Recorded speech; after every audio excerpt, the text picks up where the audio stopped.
Local 4 News starts now with a breaking news alert.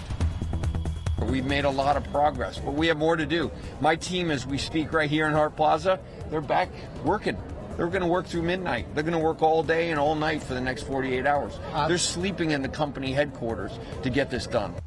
That breaking news tonight in Detroit. Ford CEO Jim Farley revealing new details on the automaker's latest offer to the United Auto Workers. So where are we with the ticking of the clock growing louder and louder? Glad you're with us here tonight at 11. I'm Devin Skillian. Good evening. I'm Karen Drew in for Kimberly Gill. We are less than 2 days away before time is up on these negotiation talks. Now, the union says if there is no agreement by the time the clock strikes midnight Thursday night, they are more than ready to hit the picket lines. So tonight, at the reveal of the new Ford F-150 on Hart Plaza, Ford CEO Jim Farley gave us a fairly specific progress report. We're about 48 hours away. We put an offer in today that's our most generous offer in 80 years at the UAW and Ford. Pay increases, elimination of tiers, inflation protection, 5 weeks of vacation, 17 paid holidays, bigger contributions for retirement. So it's a significant enhancement. Still optimistic that we'll get a deal, but there is a limit. And because we have to protect for the future investments, and the profitability of the company funds those. We're America's largest employer of automobile manufacturing in the U.S. So it's very important that Ford gets this right. Now, of course, the UAW has rather famously now asked for a 4-day work week. Farley says that is not doable. But looking at the differences in the current positions, as you heard him say, optimistic. He says he is confident that a deal can be reached in time to avoid a strike. So an update on where things stand at this hour. Negotiations did continue today. No deal with any of the automakers yet. Neither Ford nor Stellantis nor General Motors. The highest wage increase on the table right now is more than 14% over 4 years from Stellantis. That's still far away from the UAW's now decreased demand of 36%, which was originally 40%. UAW President Shawn Fain will update union membership on contract talks on Facebook Live tomorrow afternoon at 5 p.m. We, of course, will be watching this hour by hour, bring you the most up-to-date information on clickondetroit.com. Well, those negotiations are the backdrop on a very big night. The North American International Auto Show is shifting into gear. Tonight's private event for Ford employees kicked off a week of auto show festivities on Hart Plaza. Tim Pamplin has a closer look. Well, from high atop the Penobscot building, we're looking down into Hart Plaza. It looks like a rock concert tonight. Maybe 1,000 or so people, Ford, friends and family, all gathering in Hart Plaza for what was an absolutely spectacular kickoff to the 2023 North American International Auto Show. All right, Detroit! The crowds were entertained, and then at about 8 o'clock, the 2024 Lightning was revealed. The design team are calling this, well, a generator on wheels. You get standard 2 kilowatts of power or up to 7.2 kilowatts of power, which can help you power appliances when your power goes out, or a tailgate to make it even more exciting, or even an entire work site. I think the biggest wow moment of the 3 vehicles they revealed tonight was the unveiling of the 150 Raptor. It's our baby. It's our baby. It's all of our babies. We're all very excited about it. Lots of innovations, new features, new tech, new connectivity. So back out here, Darius Rucker has now taken the stage in Hart Plaza. Again, Auto Show, North American International Auto Show kicks off officially tomorrow. Ford just getting a little head start. A wonderful evening down in Hart Plaza. That is the scene downtown with the night cam. Tim Pamplin, Local 4.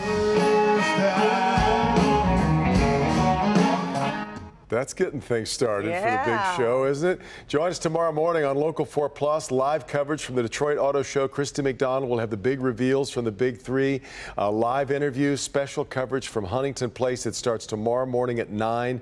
Do not miss that, streaming live on Local 4 Plus. And don't forget the big charity preview just a few days away. We hope you will join us for special coverage Friday night. Jason Colthorpe, Rhonda Walker, and our morning team will be joined by special guests to show some of the latest auto innovations. That's Friday night, 7 o'clock on Local 4 and streaming on Local 4 Plus. All right, other news tonight. Campus police at Oakland University sending out a blast to the student body tonight, alerting them that a guy's been seen several times on campus exposing himself.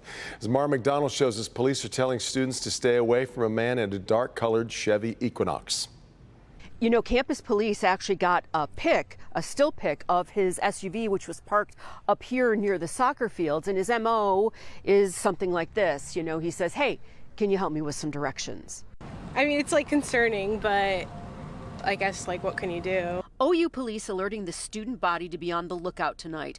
According to police, this started on Sunday when a man in a dark-colored Chevy Equinox, and yes, police got a pic of his SUV, showed up on campus. His approach is to ask the students for directions, and when they get a little closer, they can see he's exposing himself to them. As soon as I saw that indecent exposure one, I was appalled. Like, how weird could it get? Like, it's something different every day. Police say this happened 3 times over Sunday and Monday. The students told us they aren't stressed about it because the university let them know what was going on, what to be on the lookout for, and what to stay away from.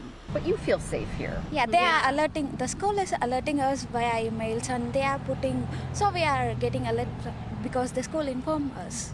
Now, campus police say that they do have a suspect identified. They simply haven't made an arrest yet at this point. And included in this alert, they did not say what his physical description is, just that if you see that Equinox and someone asks you for directions, stay away. We're on the campus of Oakland University. I'm Mara McDonald, Local 4. All right, thank you, Mara. A former Roseville police officer is facing some serious charges tonight. 23-year-old Isaiah Rumbley resigned back in June, apparently because of the allegations. Our Victor Williams spoke with the police chief and the community, who are shocked. Well, the community has just been reacting to all of these allegations, and as it turns out, the department is just as disappointed as everyone else. I got 3 girls. Like, it's just, it's sickening even to think that a police officer, somebody that's supposed to protect you, is even involved in something like that. 23-year-old former Roseville police officer Isaiah Joseph Rumbley has now been arraigned on multiple charges in connection to child pornography. It's crazy. Like, you wouldn't expect that from a police officer. You know what I'm saying? And then at 23 years old, like, you got so much potential. You know what I'm saying? So much you could be doing in child pornography, bro. Like, that's shocking. Rumbley was with the department for less than 2 years when he resigned back in June of 2023 because of the allegations.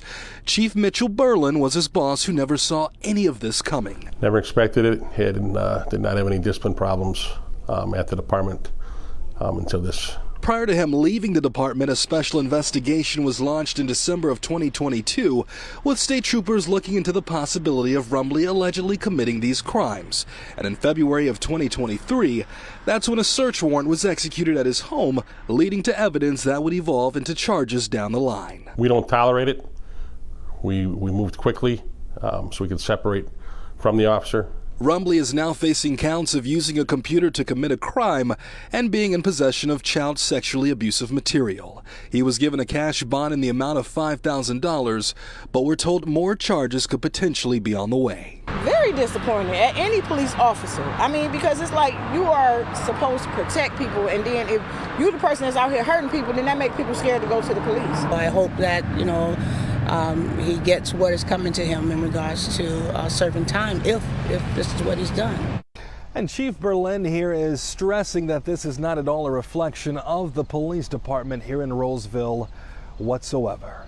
Victor Williams, Local 4. All right, Victor. Questions still on the rise about how Michigan State University handled the investigation of Mel Tucker. Tucker suspended without pay pending allegations of sexual harassment from Brenda Tracy, an advocate against sexual violence. She put out a statement today claiming she never intended to go public with the story. She says she only did so because someone had disclosed her identity to local media. Her complaint centers on a phone call in April of 2022 calling it harassment. Local 4 requested interviews with the interim university president, Teresa Woodruff, to learn more about the timeline. So far, she has declined. House Speaker Kevin McCarthy says he is directing a House committee to open an impeachment inquiry into President Biden. It will focus on the Biden family's business dealings. McCarthy claims there are allegations of corruption as Republicans have been probing the past of the president's son, Hunter Biden. The White House calls the move politically motivated and says McCarthy should not cave in to far-right Republicans who've been threatening to shut down the government if they don't get an impeachment investigation. In health news tonight, the CDC recommends everyone 6 months older to receive an updated COVID-19 vaccine. It's to help lower the risk of severe illness, hospitalization, or of course death from the coronavirus. Shots will be administered through Pfizer, BioNTech, and Moderna, so the same original candidates. They will be available starting this week. Comes after a late summer uptick that we've reported on in COVID-19 hospitalizations as well as some deaths. Doctors at Corewell Health tonight talked about the importance of getting the booster. These vaccines are made in the same exact way that the previous ones were made. They've changed the sequence so it matches the currently circulating strains. These vaccines, as you recall, are better at preventing severe disease than they are at preventing any disease. So people who are vaccinated may still break through and have a very mild case, but the majority of them should be kept safe. Yeah, according to the CDC, hospitalizations picked up 9% last week compared to just the week before.